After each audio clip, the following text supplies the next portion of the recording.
الحمد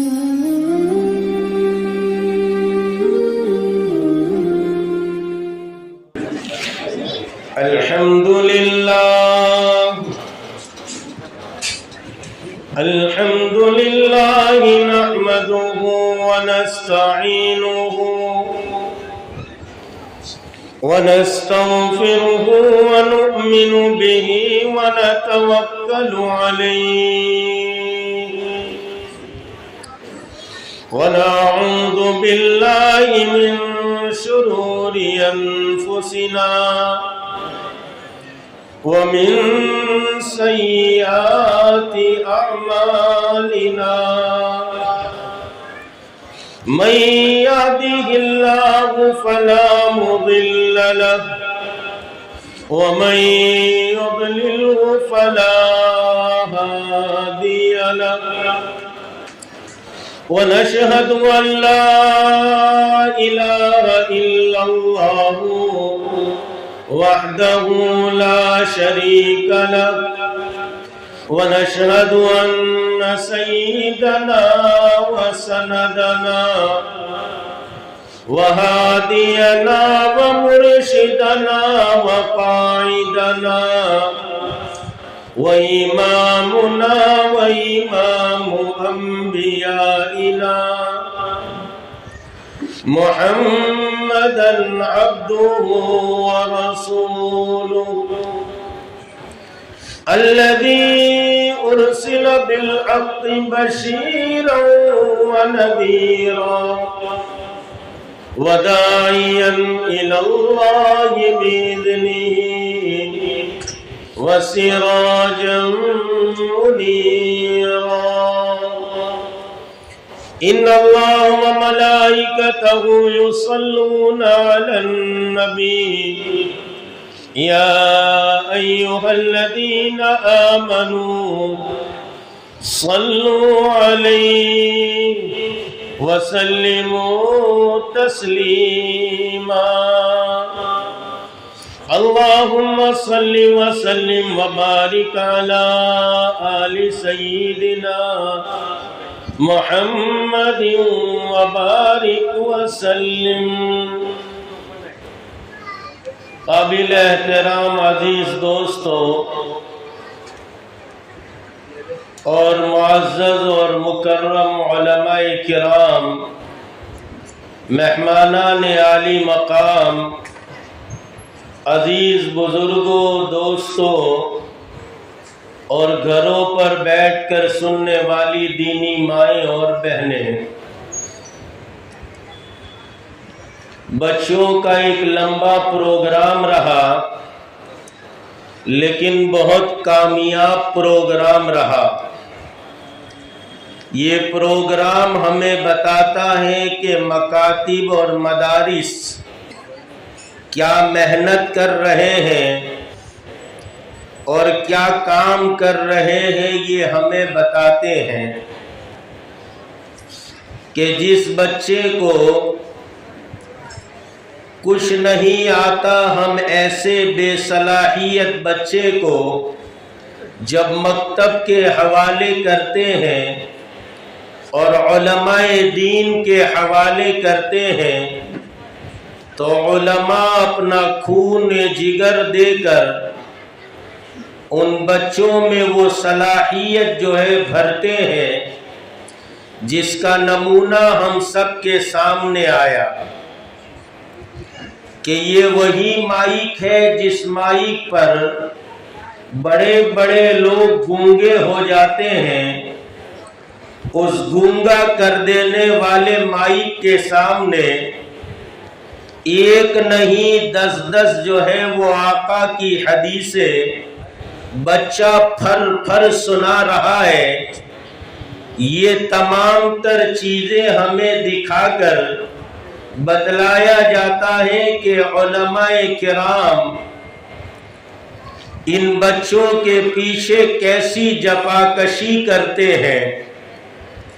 اللہ تعالی ہمیں ان علماء کی قدردانی کی توفیق عطا فرمائے کہ یہ اپنا خون جگر دے کر اپنے بچوں سے زیادہ ان بچوں سے محبت کر کر ان کو اس قابل بناتے ہیں کہ بچہ کچھ بول سکے، اور ان کو اس قابل بناتے ہیں کہ ان کے دل میں اعتقاد، عقائد کے اعتبار سے، اور ان کو اعمال صالحہ کا خوگر بناتے ہیں، اور ان بچوں کو دیندار بناتے ہیں، اور ان بچوں کو ایسا بناتے ہیں کہ وہ جنت میں چلے جائے، اور یہ ان بچوں کے ساتھ ساتھ ہمیں بھی اپنی ذمہ داری سے سبکدوش کرتے ہیں، اس لیے کہ کل قیامت کے دن ہم سب سے اپنی اولاد کے متعلق پوچھا جائے گا۔ ہم میں سے ہر ایک یہ فکر کرتا ہے کہ میرے مرنے کے بعد میری اولاد میرا نام کہیں بدنام نہ کر دے۔ ہم یہ تو فکر کرتے ہیں، لیکن ہمیں فکر یہ کرنی چاہیے کہ بچوں کے مرنے کے بعد بچے جنت میں کیسے چلے جائیں۔ علماء ہمیں اپنی ذمہ داریوں سے سبکدوش کرتے ہیں۔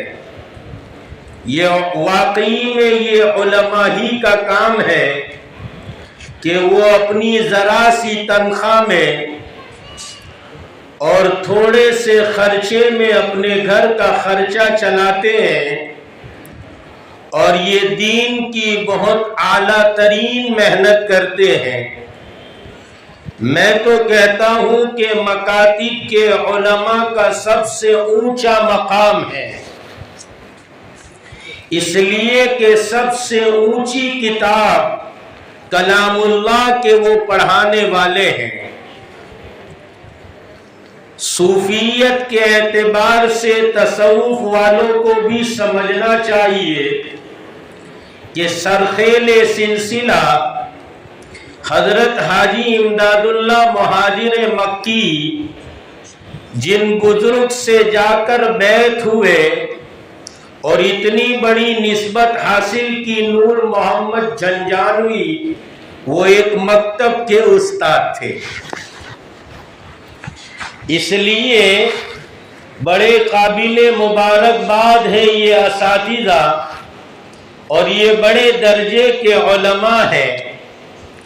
اس لیے ہمیں دل کھول کر ان کی ضرورتوں کا خیال کرنا چاہیے، ہمیں ان کو اپنے سر پر بٹھانا چاہیے کہ یہ ہمیں اپنی ذمہ داری سے سبکدوش کر رہے ہیں، اس لیے کہ اللہ رب العزت کی بہت ساری نعمتیں ہیں، اور تمام تر نعمتوں کے بارے میں اللہ رب العزت کے یہاں ہم سب سے سوال ہوگا۔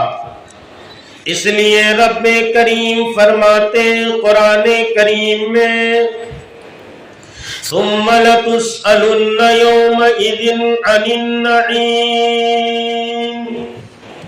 پھر ہم تم سے روز قیامت میں پوچھیں گے، تمام تر نعمتوں کے متعلق پوچھیں گے۔ ارے ہم نے تمہیں نعمت دی تھی، جب تک گھر میں اولاد نہ ہو انسان پریشان ہوتا ہے، دعائیں بھی کرتا ہے، دعائیں بھی کراتا ہے، ارے ادھر بھی جاتا ہے ادھر بھی چلا جاتا ہے، کوئی کہتا ہے وہاں فلاں بابا رہتے وہاں بھی چلا جاتا ہے، اس لیے جاتا ہے کہ گھر میں کوئی شور و غل کرنے والی اولاد نہیں ہے۔ اب جب اولاد اللہ رب العزت سے مانگی اور پھر اللہ نے اولاد دے دی، جب اللہ نے اولاد دی ہے تو اولاد کے دینے کا شکر یہ ہے ہم اس اولاد کی اچھی تربیت کریں، ہم اس اولاد کو دیندار بنائیں، اس اولاد کو تعلیم دیں، کیجیے آپ، سب سے پہلی وحی جو اللہ رب العزت نے نازل فرمائی، اقرأ بسم ربک الذی خلق خلق الانسان من علق اقرأ وربک الاکرم الذی علم بالقلم علم الانسان ما لم يعلم۔ یہ 5 آیتیں رب کریم نے سب سے پہلے نازل فرمائی۔ حالانکہ ہم غور کریں کہ جس وقت یہ آیتیں نازل ہوئی ہے اس سے پہلے مکہ المکرمہ کا کیا حال تھا؟ شراب نوشی عام تھی، زنا عام تھا، اور قتل و غارت کرنا تو ان کے بائیں ہاتھ کا کھیل تھا۔ عورتوں کو جو ہے حیوان سمجھا جاتا تھا یا پھر کسی استعمال کی ہوئی چیز سمجھا جاتا تھا۔ جیسے انسان جوتے بدلتا ہے ایسے عورتوں کو بدلا جاتا تھا۔ یہ ساری برائیاں عام تھی۔ کائنات کے امام، ہم سب کے افسر، مدنی کریم صلی اللہ علیہ وسلم جو ہے وہ غار ثور میں امت کے حالات پر غور و فکر کیا کرتے تھے۔ 6 مہینے تک جو ہے وہ غار ثور میں غور و فکر کرنے لگے، اس امت کو اور اس انسانیت کو کیسے درس دیا جائے۔ برائیاں طرح طرح کی تھی، 1000 برائیاں موجود تھی، لیکن ان تمام برائیوں کا حل رب کریم نے ارشاد فرمایا، اقرأ بسم ربک الذی خلق۔ ان کو تعلیم دیجیے۔ یہ آیت عام طور پر دنیاوی تعلیمات کے لیے لوگ استعمال کرتے ہیں، حالانکہ یہ آیت تو جو ہے وہ اللہ رب العزت نے اسی لیے اتاری ہے کہ آدمی وہ علم حاصل کرے جو علم اس کو اللہ تک پہنچا دے۔ اس لیے اگر علم آیا اور عمل نہ آیا تو نرا علم بیکار ہے، وبال جان بن جاتا ہے۔ کمثل حمار تحمل اسفارا، بالکل ٹھیک اسی طرح ہے جیسے کسی گدھے پر وزن رکھ دیا جائے، وہ کچھ نہیں جانتا۔ خیر میں عرض کر رہا تھا بڑی بڑی بیماریاں تھیں، شراب نوشی عام تھی، زنا عام ہو چکا تھا، عورتوں کی کوئی عزت نہ تھی۔ بچیاں پیدا ہوتی تھی تو زندہ درگور کر دیا جاتا تھا، بچے پیدا ہوتے تو گلا دبا کر گھونٹ کر مار دیا جاتا۔ ایک صحابی رسول صلی اللہ علیہ وسلم کائنات کے امام کی بارگاہ میں تشریف فرمائے، محبوب کبریا محمد مصطفیٰ کی ذات بابرکت موجود ہے، اور سوال یوں کرتے یا رسول اللہ، میں نے کچھ اعمال اچھے بھی کیے، زمانے جاہلیت میں کیے، اسلام لانے سے پہلے کیے، کیا وہ عمل میرے قبول ہوں گے؟ پھر داستان سنانا شروع کرتے۔ وہ صحابی فرماتے ایک مرتبہ میں ایک راستے سے گزر رہا تھا، لمبا سفر کر رہا تھا، جاتے جاتے دیکھا ایک بڑے میاں جو ہے وہ وہاں بیٹھے ہوئے، اندر سے کراہنے کی آواز آ رہی ہے۔ میں اس جھوپڑ پٹی کے پاس گیا، اس بڑے میاں کے پاس گیا اور میں نے جا کر کہا، او بڑے میاں کیا بات ہے، اندر سے کس کے کراہنے کی آواز آتی ہے؟ کہا کہ اندر میں میری بیوی ہے اور اس کو ولادت ہونے والی ہے، میری بہو ہے اور اس کو ولادت ہونے والی ہے۔ اتنے میں خبر اندر سے آ جاتی ہے، ولادت ہو چکی ہے، کام پورا ہو چکا ہے۔ یہ بڑے میاں باہر سے کہتے ہیں کیا ہوا؟ تو اندر سے جواب آیا کہ لڑکی ہوئی۔ آگ بگولا ہونے لگے۔ وہ صحابی فرماتے میں نے کہا چچا جان اب کیا کرو گے؟ کہا کیا کریں گے؟ زندہ درگور کر دیں گے۔ وہ صحابی فرماتے میں اگرچہ غیر مسلم تھا لیکن میرے سینے میں دھڑکتا ہوا دل تھا۔ میں نے کہا چچا جان اگر آپ نہیں پال سکتے اس بچی کو تو آپ مجھے دے دیجئے، میں پال لوں گا۔ تو اس نے کہا کہ دے تو دوں گا لیکن یہ جو تیرے پاس سواری کا اونٹ ہے وہ بھی لے لوں گا۔ میں نے کہا کہ یہ اونٹ تمہیں دے دوں گا۔ وہ ذرا لالچ میں آئے تو کہا کہ ایک نہیں 2 اونٹ دو گے تو ایک بچی دوں گا۔ محبوب کبریا محمد مصطفیٰ احمد مجتبی فاطمۃ الزہرا کے ابو حسنین کے نانا کی آنکھوں سے ٹپ ٹپ آنسو روا ہو گئے۔ کیسی جاہلیت ہے، اپنے گھر میں پیدا ہونے والی بچی کو بیچا جا رہا ہے۔ میں نے کہا 2 اونٹ دے دوں گا، بچی مجھے دے دیجئے گا۔ وہ صحابی فرماتے یا رسول اللہ میں اسی طرح شہر شہر گھومتا، گاؤں در گاؤں گھومتا، قریہ در قریہ گھومتا، گلی در گلی گھومتا، محلہ در محلہ گھومتا، یہاں تک کہ آج تک 300 بچیاں میرے یتیم خانے میں پل رہی ہیں۔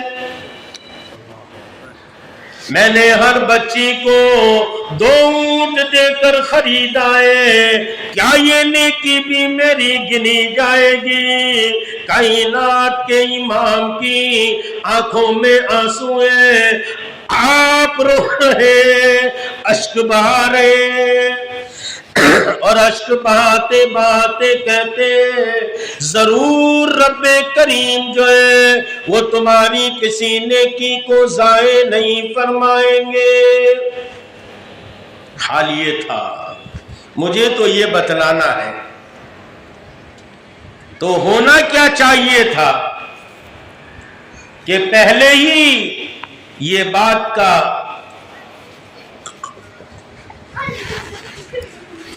اعلان فرما دیتے کہ شراب چھوڑ دو، زنا چھوڑ دو، اس لیے کہ زنا اتنا بدترین عمل ہے کہ زنا کی وجہ سے ایسی بیماریاں رونما ہوتی ہیں جو لا علاج ہوتی ہیں، جیسے زنا کی وجہ سے ایڈز ہے، لا علاج بیماریاں ہے، مہلک بیماریاں پیدا ہوتی ہیں۔ پہلے ہی یہ بات بتلا دیتے، لیکن وجہ کیا تھی کہ اتنی ساری بیماریوں کے باوجود ان بیماریوں کا علاج ایک بتلایا، وہ یہ کہ ان کو تعلیم دینا شروع کرو، اس لیے کہ جب تعلیم آئے گی، جب علم آئے گا نا، کائنات کے امام جو علم لے کر آئے، وہ علم جب آئے گا تو پھر شراب بھی چھوڑ دیں گے، زنا سے بھی دور بھاگیں گے، چوری سے بھی دور بھاگیں گے۔ جب یہ علم آئے گا، آخرت کی یاد دلائے گا، جیسے رب کریم فرماتے یا ایھا الذین آمنوا اتقوا اللہ ولتنظر نفس ما قدمت لغد واتقوا اللہ۔ پوری کی پوری زندگی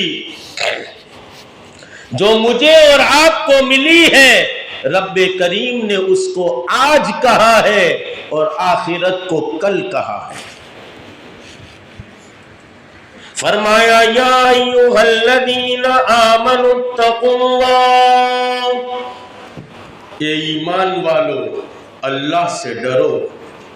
خطاب ایمان والوں کو ہے، اس لیے کہ ایمان والے یہ نصیحت کو جلدی قبول کرتے ہیں۔ دیکھو دوسری جگہ اللہ نے ارشاد فرمایا فَذَكِّرْ فَإِنَّ الذِّكْرَىٰ تَنفَعُ الْمُؤْمِنِينَ، تم ایمان والوں کو نصیحت کرتے رہیے، ایک نہ ایک دن نصیحت جو ہے وہ فائدہ پہنچائے گی۔ میں آپ کے سامنے ایک واقعہ رکھتا ہوں، لمبی گفتگو کرنا نہیں چاہتا۔ غوث اعظم رحمت اللہ علیہ، جن کو بڑے پیر سیدنا عبد القادر جیلانی اور غوث سمدھانی اور قطب ربانی کہتے ہیں، میں جن کو یوں کہتا ہوں کہ غوث سمدھانی اور قطب ربانی چال جن کی مستانی اور زباں پر جن کے آیات قرآنی، جب بچپن کا زمانہ تھا تو بغداد کے لیے ماں بھیج رہی تھی، تو ماں نے ان کی آستین کے نیچے جو ہے وہ 40 اشرفیہ سی کر رکھ دی اور چلتے ہوئے نصیحت کی، بیٹا سچ بولنا، جھوٹ مت بولنا، دغا بازی نہ کرنا، فریب نہ کرنا، دھوکہ نہ دینا۔ یہ کس کی تعلیم ہے؟ یہ دین کی تعلیم ہے، یہی مکاتب کی تعلیم ہے، یہی مدارس کی تعلیم ہے۔ اب یہ چلنے لگے، راستے میں ڈاکوؤں نے قافلے کو لوٹنے کے لیے روک لیا۔ میں اس بات پر عرض کر رہا ہوں کہ جو ہے وہ کون سی بات کس کے دل میں کب لگ جائے وہ پتہ نہیں۔ یہ وعظ و نصیحت کا سلسلہ ہے، وہ اسی لیے ہے۔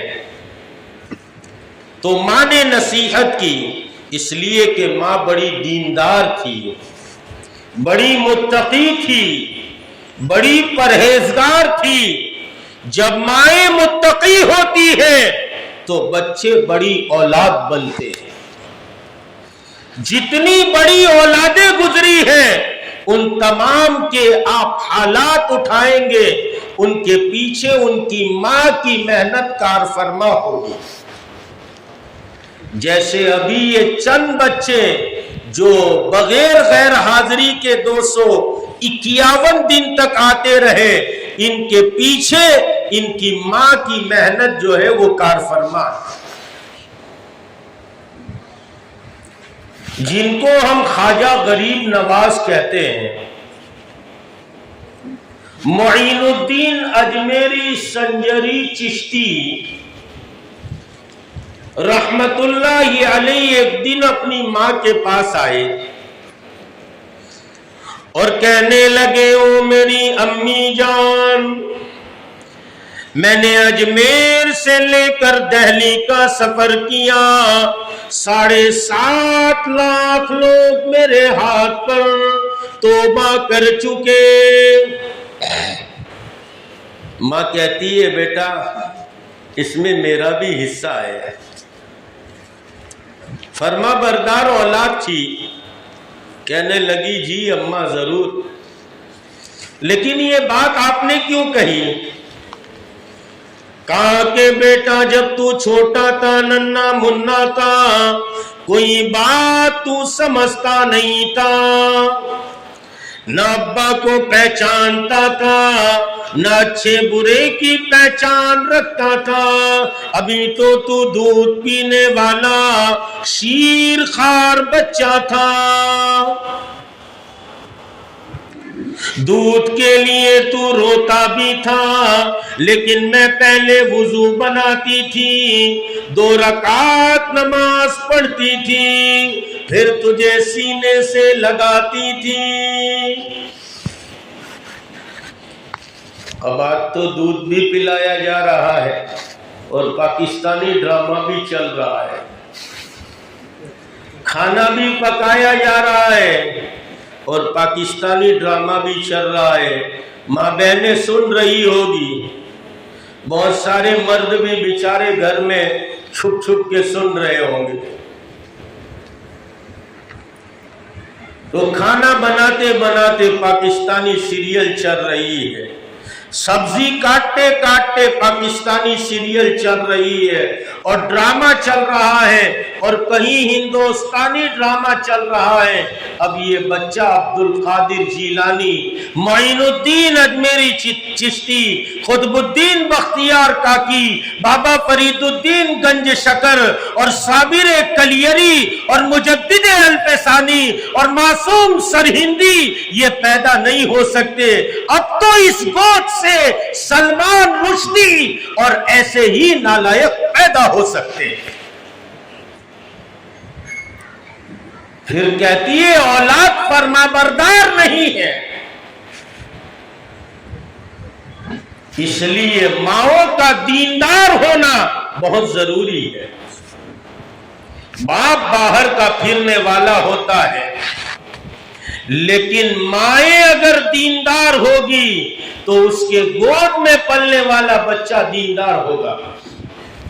حضرت شیخ زکریا رحمت اللہ علیہ،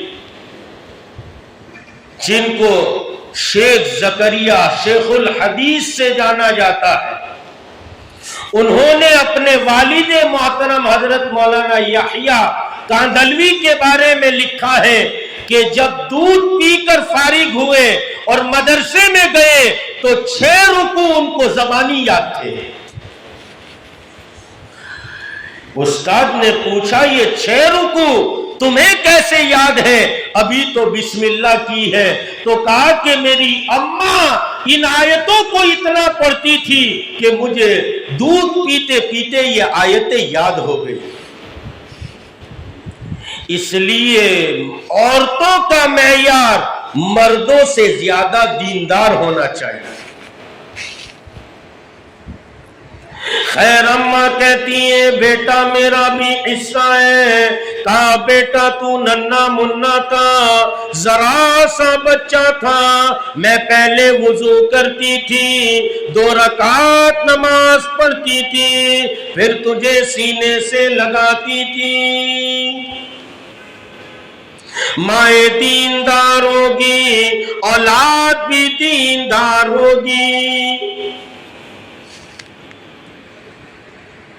دیندار سے مراد عورت خدمت گزار ہو، عورت جو ہے اپنے گھر میں رہ کر اپنے گھر کے تمام تر حالات کے ساتھ جو ہے وہ رہ رہی ہو، شکر گزاری کے ساتھ۔ اس لیے کہ امام الانبیاء محبوب کبریا محمد مصطفیٰ صلی اللہ علیہ وسلم نے ارشاد فرمایا، میں معراج پر گیا تھا، جنت و جہنم کو دیکھ کر آیا ہوں، میں نے جہنم میں کثرت سے عورتوں کو دیکھا ہے۔ فرمایا یا رسول اللہ کیا بات ہے، کیوں کثرت سے عورتوں کو جہنم میں دیکھا؟ کہا یہی سوال میں نے جبریل سے کیا، دو باتیں ارشاد فرمائی، تکفرن العشیر، یہ شوہروں کی نافرمانیاں بہت کرتی۔ اگر عورت گھر میں شوہر کی فرما بردار نہ ہو تو اولاد ماں کو دیکھ کر سیکھتی ہے۔ اس لیے عورت کو چاہیے کہ شوہر کی فرما بردار رہے، اپنی بچیوں کو سسرال جاتے ہوئے یہ بات باور کرائیے اور یہ بات سکھائیے کہ بیٹا وہ گھر تیرا گھر ہے، اب تجھے وہیں رہنا ہے اور وہاں جو حالات آئے ان حالات پر صبر کرنا ہے۔ خیر یہ کسی اور موقع پر عرض کروں گا، لیکن ماؤں کو، عورتوں کو دیندار ہونا چاہیے تاکہ تکفرن العشیر، شوہروں کی نافرمانیاں کرتی ہیں، وَتَكْثُرْنَ اللَّعْنَا، اور لعن طعن بہت کرتی ہیں۔ خدمت گزار عورت اس کو نہیں کہیں گے کہ جو ببڑتی بھی جاوے، ککلتی بھی جاوے اور خدمت بھی کرتی جاوے، پکا کے کھلاتی، اس کو خدمت گزار نہیں کہیں گے۔ یہ تو دنیا میں آپ چل پھر کر دیکھیں گے تو 500 روپلی کا مزدور سیٹ کو دل میں گالیاں دیتا جاتا ہے اور کام بھی کرتا جاتا ہے، تو یہ تو نوکرانی کی طرح کام ہوا۔ لیکن خدمت کہتے ہیں دل سے جو ہے وہ خدمت کرنا، اس پر جو ہے وہ شکر کرنا اور اس پر خوشی کا اظہار کرنا۔ خیر مائیں دیندار ہوتی ہے، اولاد دیندار پیدا ہوتی ہے۔ ماں دیندار تھی تو بڑے پیر سیدنا عبد القادر جیلانی کو یہ نصیحت کر رہی ہے، بیٹا جب بھی بولنا سچ بات کہنا، سچ کے علاوہ کچھ مت کہنا۔ قافلہ چلتا ہے، ڈاکوؤں نے روک لیا، کوئی اپنا مال جوتے میں چھپا رہا ہے، کوئی اپنا مال جو ہے وہ اپنی ٹوپی میں چھپا رہا ہے، کوئی اپنا مال بغل میں دبا رہا ہے تو کوئی کہاں چھپا رہا ہے۔ بڑے پیر سیدنا عبد القادر جیلانی رحمت اللہ علیہ یہ بھی ڈاکوؤں کے ہاتھ لگ گئے۔ پوچھا بچے تیرے پاس کچھ ہے؟ تو کہنے لگے کہ ہاں 40 اشرفیہ ہے، اور یہ جو میری آستین ہے اس کے نیچے میری اماں نے سی کے دی ہے۔ وہ ڈاکو کہنے لگے ذرا سا بچہ ہے اور جو ہے مال چھپانے کے بجائے مال بتا رہا ہے۔ بہت تعجب ہوا، ہاتھ پکڑا اور سردار کے پاس لے گئے۔ جب سردار کے پاس پہنچے، سردار نے کہا ہاں بچے کیوں آئے؟ کہا کہ ہم تو بغداد جا رہے علم حاصل کرنے کے لیے۔ ایک وقت بڑے پیر سیدنا عبد القادر جیلانی غوث سمدانی قطب ربانی پر یہ آیا کہ جب علم حاصل کر رہے تھے بغداد میں تو فاقے کی نوبت آ گئی، کھانے کو کچھ نہیں ہے، کوئی کھانے کا انتظام نہیں ہے، پریشان جو ہے سبزی منڈی کا رخ کیا اور وہ جہاں تاجر جو ہے وہ سڑے ہوئے اور گلے ہوئے اور خراب پتے جو پھینک دیا کرتے ہیں ان کو اٹھایا، چنا، گھر لا کے سکھایا، دھویا اور اس کے لڈو بنائے اور اسی پر اپنا گزر بسر شروع کر دیا۔ ایک دن بازار میں پہنچے تو دیکھا کہ 2-3 فقیر وہ پتے اٹھا رہے تھے اور آپس میں لڑ جھگڑ رہے تھے کہ یہ میرے، یہ میرے۔ ارے ذرا سا کھانا ہوتا ہے تو وہ معلوم ہے 4 فقیر تھے بیچارے، تو کسی نے 1 ڈبہ کھانا دے دیا، اب فقیر تھے 4، ڈبہ تھا 1۔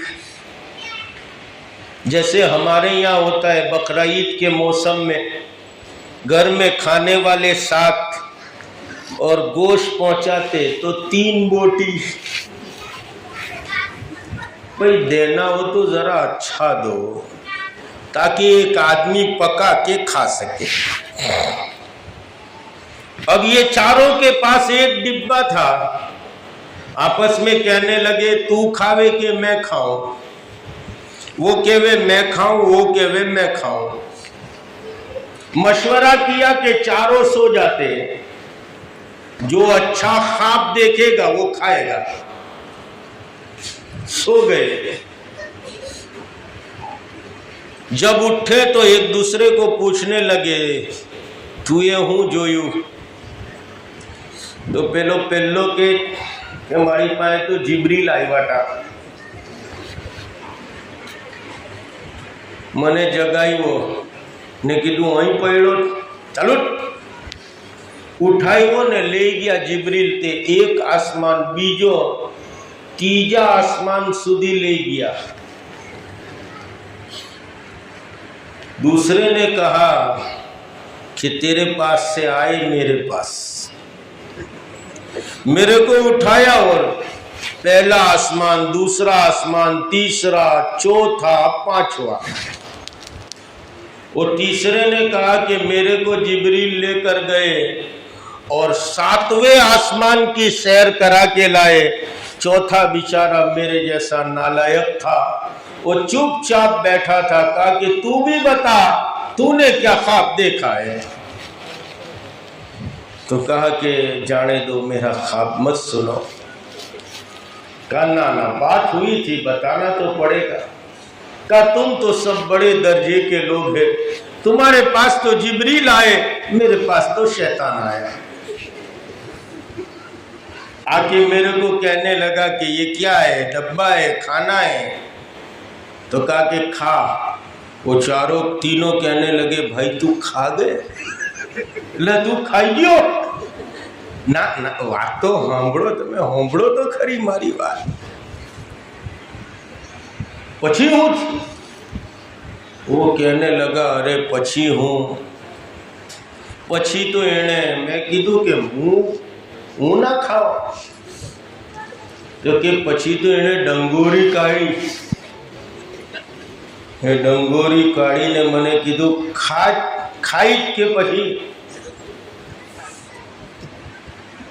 لگاؤں، تو کہ پھر میں نے کھانا شروع۔ اللہ بھائی تو ہم نے بوم تو مارتے، شیطان نے بھی کاپی لاتے، دیکھیں بوم تو بوجھ ماری تھی، اور کوئی 3 آسمان پر، کوئی 5واں پر، کوئی 7واں پر، کوئی ہومڑے تو نہیں۔ ایسے 3-4 فقیر تھے، وہ بیچارے ایک دوسرے سے وہ پتے میرے، وہ پتے میرے۔ بڑے پیر سیدنا عبد القادر جیلانی غوث سمدانی خطب ربانی نے دیکھا کہ یہ چند فقیر ہیں اور وہی جو ہے آپس میں جھگڑا کرتے، میں چوتھا فقیر کیوں بنوں؟ آج میں ان کے لیے قربانی دیتا ہوں، انہی کو کھا لینے دیجئے۔ بڑے پیر سیدنا عبد القادر جیلانی الٹے پیر واپس تشریف لے آئے۔ ایک مسجد میں چلے گئے، آرام کرنے لگ گئے۔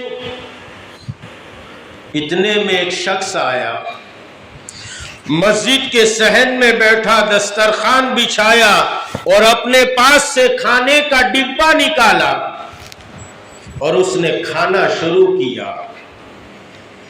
اس نے دیکھا کہ کوئی طالب علم سامنے سویا ہے، کہا کہ بھائی چلو آپ بھی کھانا کھا لو۔ عبد القادر جیلانی رحمت اللہ علیہ نے فرمایا، غوث العظم نے فرمایا کہ نہیں بھائی، میں تیرا کھانا نہیں کھا سکتا، تو میرے سے زیادہ محتاج ہے اور تو اس کا حقدار ہے کہ تیرا کھانا تو ہی کھا۔ کہا بھائی آ جاؤ کھا لو۔ بہت اصرار کیا تو کھانا شروع کیا۔ اس آدمی نے پوچھا کہ آپ کہاں کے ہیں بچے؟ تو کہا کہ میں غیلان کا رہنے والا ہوں۔ اس شخص نے کہا کہ غیلان کا تو میں بھی ہوں۔ پھر اس نے دوسرا سوال کیا کہ غیلان کے ایک عبد القادر کو تم جانتے ہو؟ کہا میں 8 دن سے اس شہر میں عبد القادر کو ڈھونڈ رہا ہوں، وہ غیلان کا رہنے والا ہے۔ میں جب سفر میں چل رہا تھا، اس کی والدہ نے مجھے کچھ رقم دی تھی کہ وہ عبد القادر تک پہنچا دے، لیکن وہ عبد القادر مل نہیں رہا۔ میں بھوک کا مارا اور فاقے کا ہارا جو ہے، اپنا پیسہ ختم ہو گیا، اسی کے پیسے سے یہ کھانا لا کر کھا رہا ہوں۔ بڑے پیر نے کہا کہ عبد القادر میں ہی ہوں۔ تو کہا کہ پھر کھاؤ، یہ تمہارا ہی کھانا ہے، تمہاری امی نے پیسے دیے تھے، میرے تو پیسے ختم ہو گئے، میں اسی سے کھانا خرید کے لایا ہوں، یہ تمہارا کھانا ہے، چلو تم ہی کھا لو۔ عبد القادر جیلانی نے اس کے منہ پر ہاتھ رکھا اور کہا کہ بھائی ایسا نہ کہو کہ یہ تمہارا ہے یا میرا ہے، سب اپنے رزق کا، سب اپنے مقدر کا رزق کھاتے ہیں۔ شکر خالق کا ادا کر آمد مہمان پر، شکر خالق کا ادا کر آمد مہمان پر، رزق اپنا کھا رہا ہے تیرے دسترخوان پر۔ بس دسترخوان تیرا ہے، اس لیے سخی بنو، کنجوس مت بنو۔ بخیل کے ساتھ اللہ کو کوئی دوستی نہیں، سخی کے ساتھ اللہ کی دوستی ہے۔ کنجوسوں کی ایک بہت بڑی دنیا ہے۔ ایک کنجوس دوسرے کنجوس کو ملا تو کہنے لگا کہ آج کل گھی بہت مہنگا ہو گیا، تو کہ ہاں یار 600 روپے کلو ہو گیا۔ تو کہ تو کیا کرتا ہے؟ تو کہ اپنوں نے تو 3 مہینے پہلے 100 گرام خریدے لا، ابھی تک چلتا ہے۔ تو کہ 3 مہینہ تھی چالے؟ تو کہ ہاں 3 مہینہ تھی۔ وہ مہا کنجوس تھا، اس کا بھی باپ۔ میرے کو ایک جگہ جلسے کے بعد کسی نے پوچھا کہ یہ اتنا ٹائم برباد کرتے ہیں مولوی صاحب لوگ کہ اس کی طرف سے اتنے، اس کی طرف سے اتنے، اس کی طرف سے اتنے، چپ چاپ لے لے نے بچے کو پہنچا دے وے، یہ ایسا کیوں کرتے ہیں؟ میں نے کہا ایسا اس لیے کرتے ہیں کہ تیرے جیسے کنجوس کو پتا چلے کہ لوگ کتنا دل کھول رہے ہیں، تو زبان بھی نہیں کھولتا، یہ پتا چلنا چاہیے۔ خیر آپ لوگوں نے بہت دل کھول کے جو ہے وہ دیا، ایسے ہی دل کھول کے آپ اپنے علماء کی قدردانی کریں، دل کھول کے